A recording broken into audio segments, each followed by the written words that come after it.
کنون که فتنه فرا رفت و فرصت است ای دوست، بیا که نوبت انس است و الفت است ای دوست.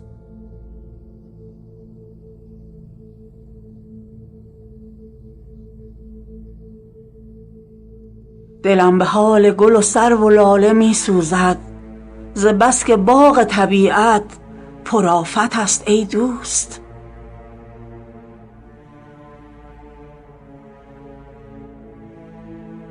مگر تأسفی از رفتگان نخواهی داشت، بیا که صحبت یاران غنیمت است ای دوست.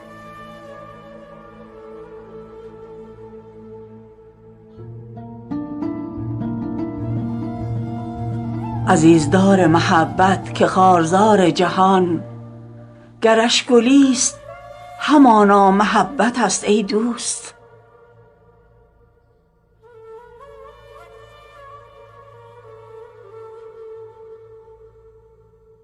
به کام دشمن دون دست دوستان بستن، به دوستی که نه شرط مروت است ای دوست.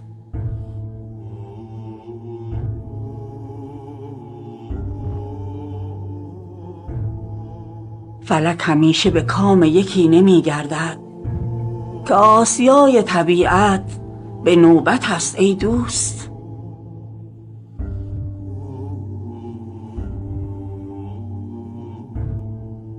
بیا که پرده پاییز خاطرات انگیز، گشوده اند و عجب لوح عبرت است ای دوست.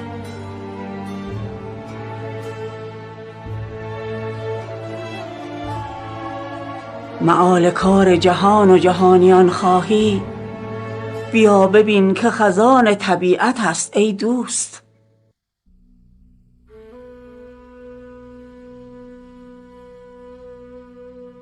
گرت به صحبت من روی رغبتی باشد، بیا که با تو مرا حق صحبت است ای دوست.